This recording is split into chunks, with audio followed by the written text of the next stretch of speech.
First, we need to express vector OD in terms of vector OA and vector OB. The first thing you have to consider is the implications of this statement. The center of gravity of triangle OAC is on segment AB. There are some facts you need to know about the center of gravity of a triangle. When G is the center of gravity and G is on line AB, then OD and DC must be equal in length. Another fact you need to know is that the ratio AG to GD is 2 to 1. So we now know that OD is 1/2 of OC. Distribute 1/2. Therefore, vector OD is x over 2 vector OA plus 1/4 times vector OB.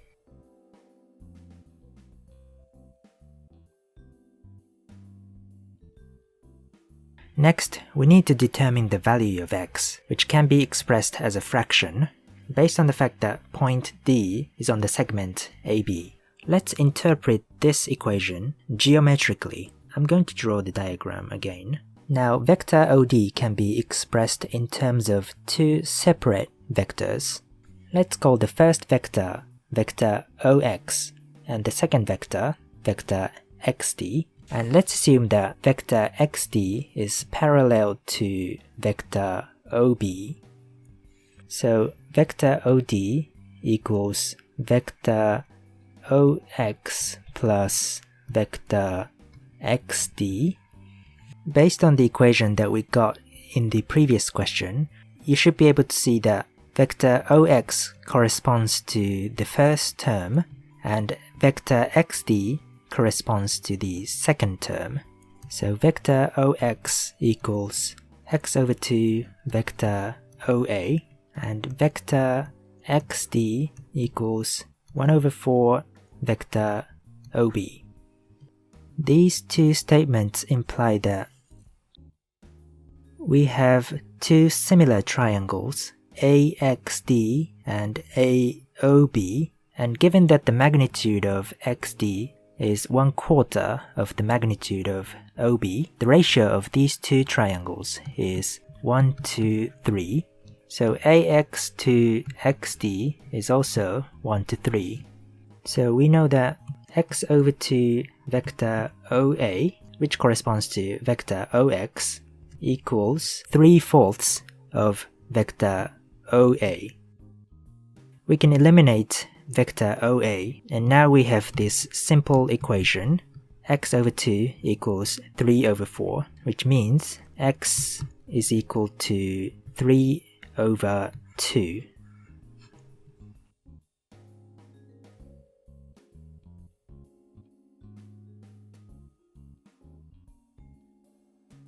Next, we have to use all these pieces of information to express vector OG in terms of vector OA and vector OB.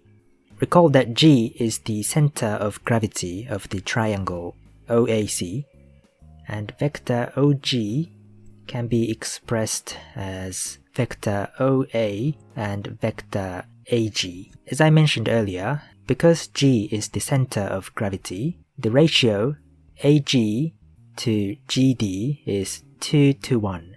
Vector AG to vector AD equals 2 to 3. So vector AG is 2/3 vector AD. Now vector AD can be expressed as vector OD minus vector OA.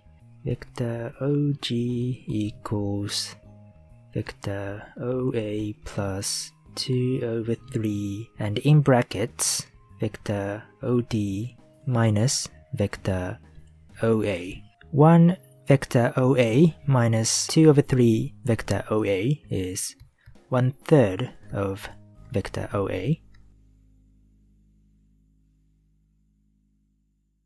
Now we have vector OD, and we know that vector OD equals x over 2 vector OA plus 1/4 vector OB. Let's substitute the value of x here, 3/4. Let's add these two together, and now vector OG is expressed in terms of vector OA and vector OB, so this is the answer that you want. 5/6 vector OA and 1/6 vector OB.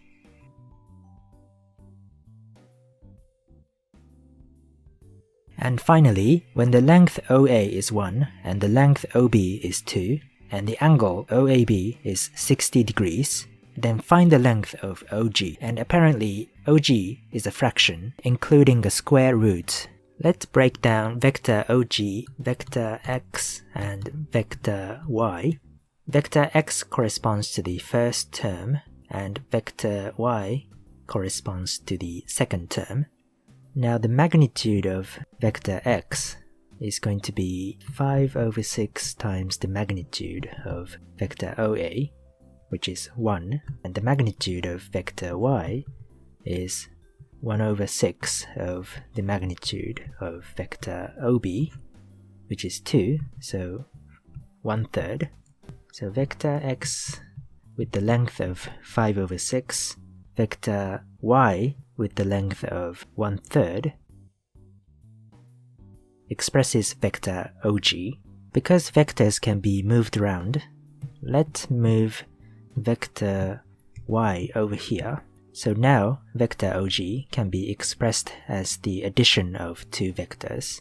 Because the angle here was 60 degrees, 180 minus 60, which is 120, and because we know the lengths of two sides and the angle between them, we can use cosine rule to determine the length of OG. The magnitude of vector OG is its length, which is square root 5/6 squared plus 1/3 squared minus 2 times 5/6 times 1/3 times cosine 120 degrees, and cosine 120 degrees is minus 1/2.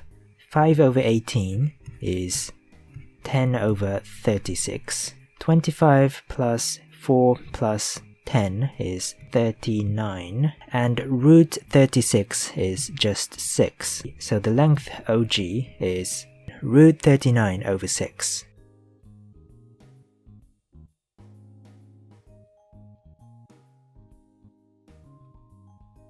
We have a complex number whose absolute value, or the modulus, is 2, and we have to express z in this form. When you see this form, cosine theta plus I sine theta, you should recognize that this is the polar form of a complex number. R cosine theta plus I sine theta, and R is the modulus of the complex number. So the number 2 goes in here.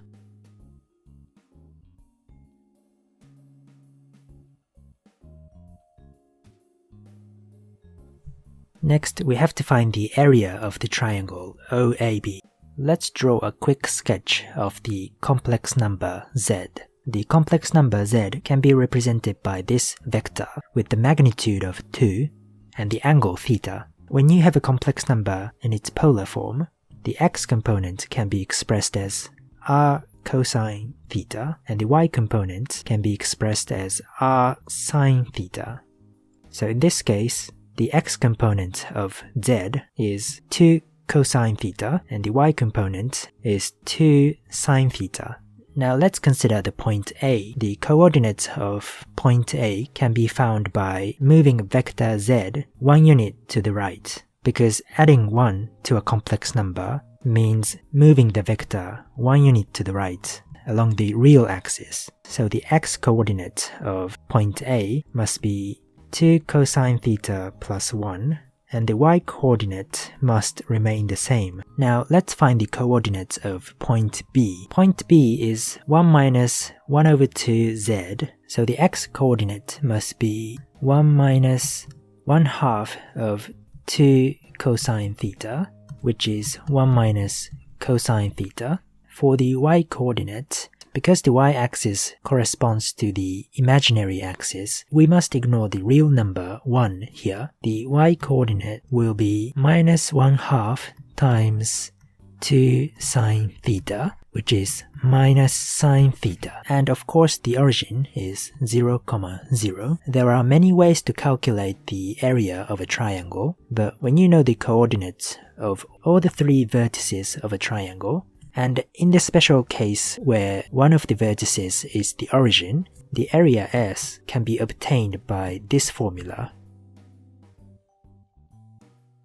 1/2 times the determinant of this 2x2 matrix, where the first row contains the coordinates of the first point and the second row contains the coordinates of the second point. To get the determinant of a 2x2 matrix, you have to do A times D minus B times C. Because the area cannot be negative, remember to take the absolute value of the determinant.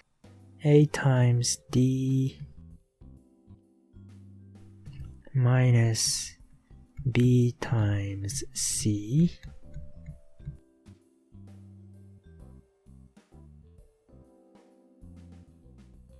When you have a product of 2 numbers inside the absolute value sign, you can separate them like this, and the absolute value of minus 3 is of course 3. So the answer is 3/2 times the absolute value of sine theta.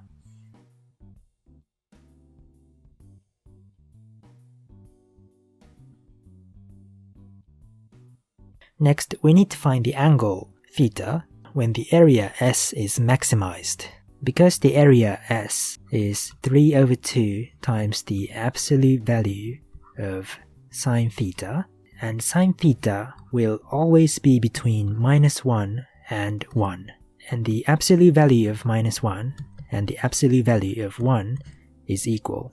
Therefore, the area X is maximum when theta is arcsine 1 or -1. Theta equals pi/2 or 90 degrees, and sine becomes -1 when theta equals 3 pi/2 or 270 degrees. But since we are given that theta is between minus pi and positive pi, plus or minus pi/2 is the answer.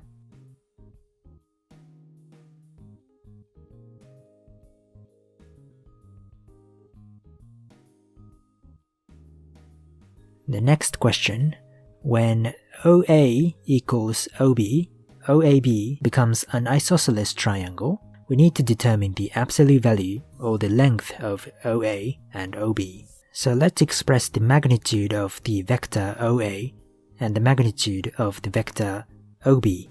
2 cosine theta times 1 squared plus 2 sine theta squared. Now, sine theta squared times cosine theta squared is equal to 1. Cosine theta plus 5 is the magnitude of vector OA. Similarly, let's find the magnitude of vector OB. Cosine theta squared plus sine theta squared is equal to 1, and this is the magnitude of vector OB. Because these 2 lengths are equal to each other, this equation must hold. Let's square both sides to get the inside of the square root. Cosine theta equals -1/2. 4 times -1/2 plus 5 minus 2 plus 5 is 3. So the answer is root 3.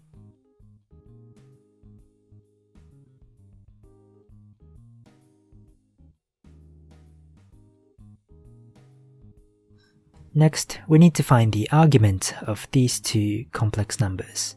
The argument of the first complex number, let's call it theta A, and the argument of the second complex number, let's call it theta B. To get these 2 angles, we need to find the original angle, theta. When OAB is an isosceles triangle, cosine theta is equal to -1/2, which means theta must be 2 pi over 3 or 120 degrees.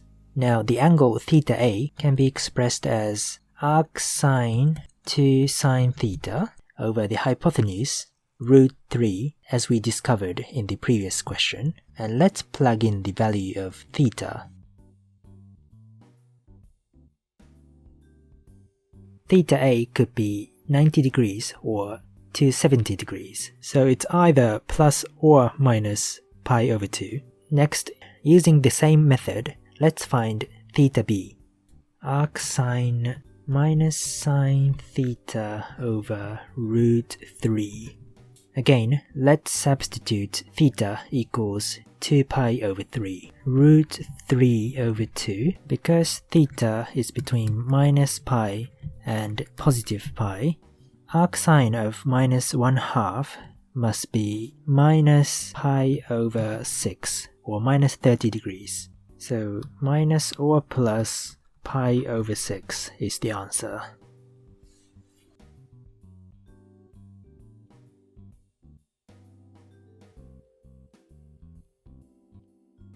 First, we need to differentiate this function. Find dy dx. Because we have a fraction, we need to use the quotient rule. When y equals u over v, u dash times v minus u times v dash over v squared.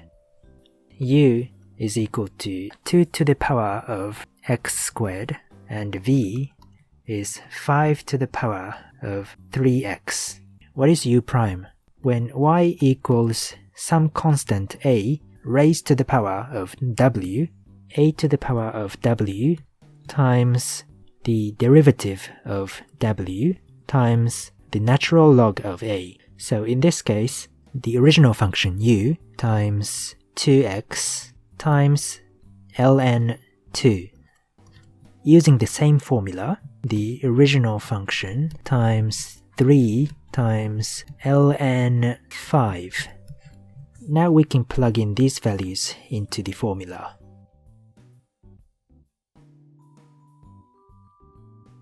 Let's factorize as much as we can. These two cancel out. So we have this as the final answer.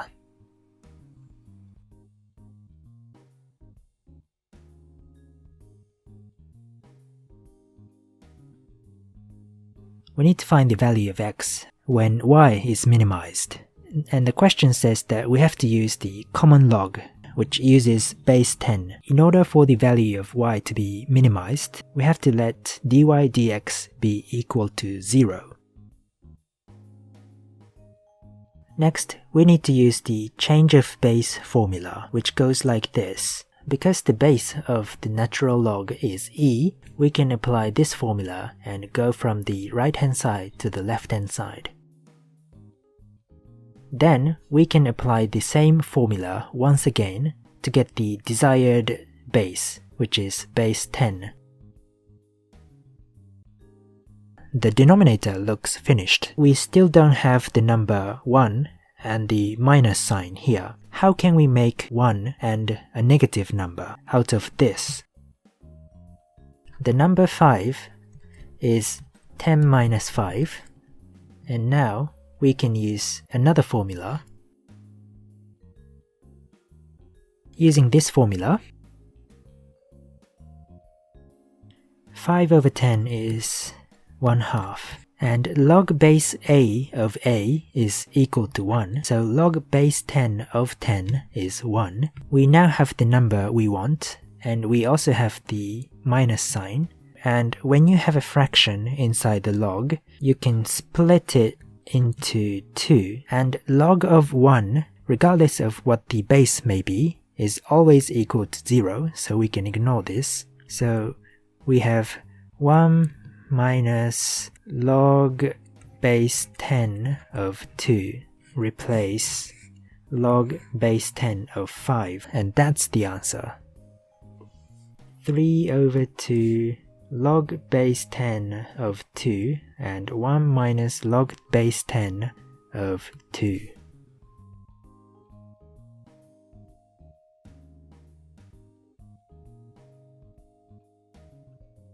Next, we are going to find the smallest positive integer x that satisfies this inequality. And we're going to do a little trick. Again, when we have a fraction inside the log, we can split it. Because 1000 is 10 cubed, log base 10 of 10 cubed is 3. And next, we can move the exponent to the front of the log, like this. And this is the answer.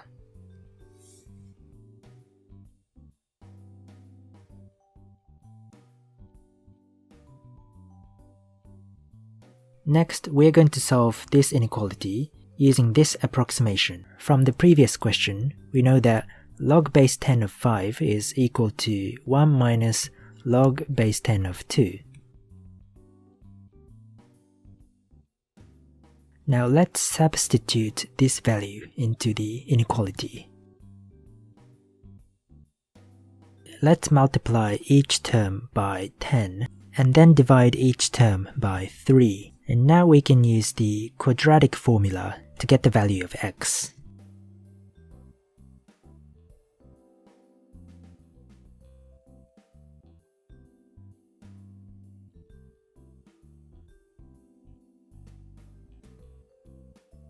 What is the smallest possible value of x when x is a positive integer?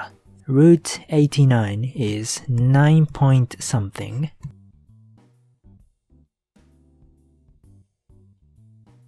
16 point something over 2, which is 8 point something. So the smallest value of x is 9.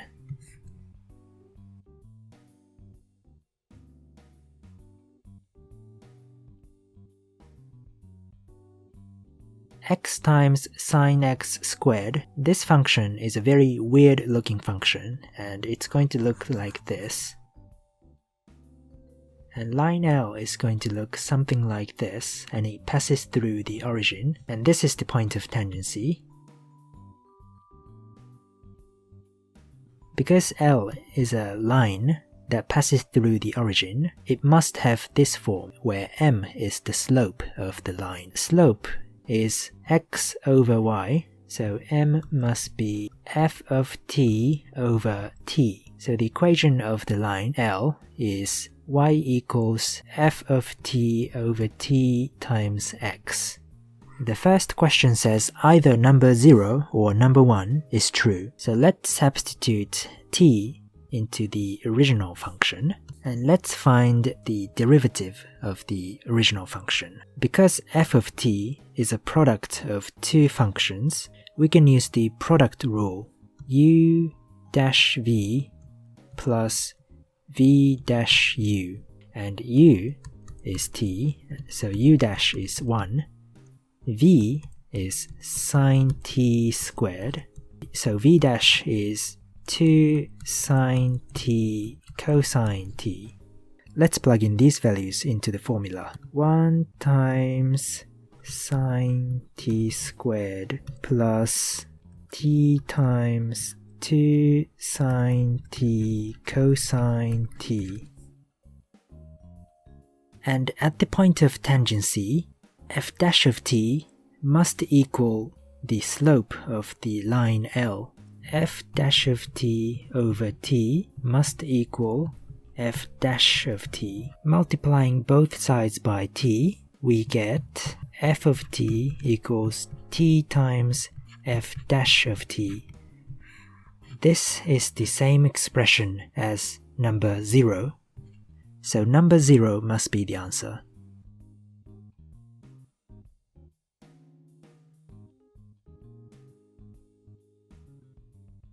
And let's solve this equation to get the value of t. Let's divide both sides by t.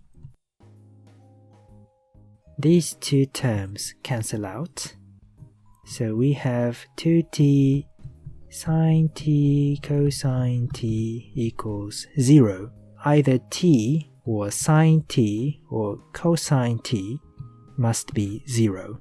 when sine t equals 0, t must be either 0 or pi, and when cosine t equals 0, t must be pi over 2 or 90 degrees. So the x-coordinate of the point of tangency must be pi over 2.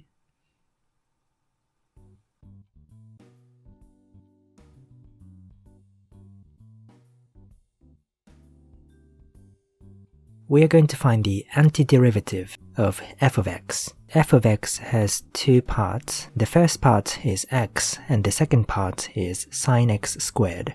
Therefore, we need to use this formula, and u in this case is the first part, so x. So du is going to be 1 dx, because the derivative of x is 1, and dv corresponds to the second part. Next, we have to find v, which means that we have to find the antiderivative of dv. Before we do so, sine x squared is equal to 1 over 2 1 minus cosine 2x. And let's integrate this expression here. We can move 1 over 2 to the front. The antiderivative of 1 is x. And what is the antiderivative of cosine 2x? In order to integrate cosine 2x, we need to use a method called u substitution. Let u equal 2x, which means that du is 2 dx, because the derivative of 2x is 2. So dx is du over 2, cosine u du over 2. And we can move 1/2 to the front. And what is the antiderivative of cosine? Because the derivative of sine is cosine, the antiderivative of cosine is sine. And now we can put u equals 2x back to where it was.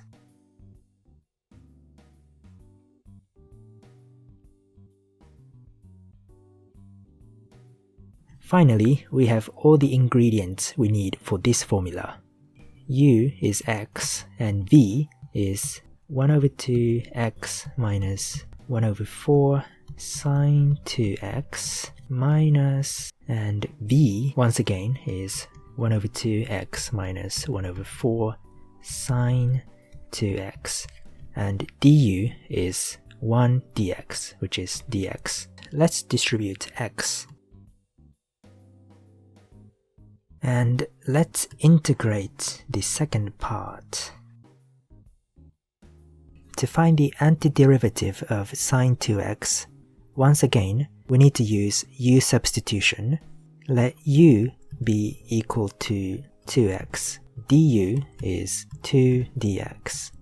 Now, what is the antiderivative of sine? Recall that the derivative of cosine is minus sine. So the antiderivative of sine must be minus cosine.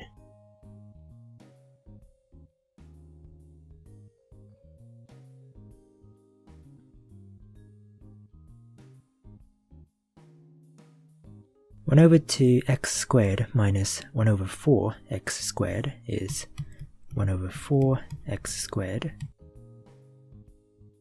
We can factorize 2x squared minus 2x sine 2x minus cosine 2x plus c. And this is the answer.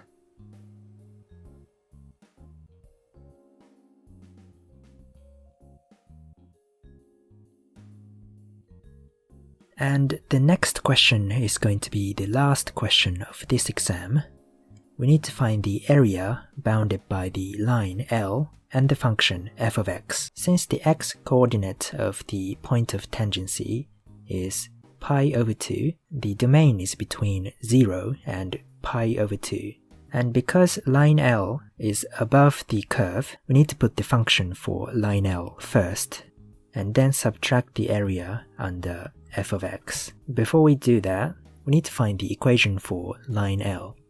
F of t is t sine t squared over t, and t will cancel out, which leaves us with sine t squared. From one of the previous questions, we know the value of t. Sine 90 degrees is 1, so 1 squared is 1. I've just realized that I forgot to put an x here.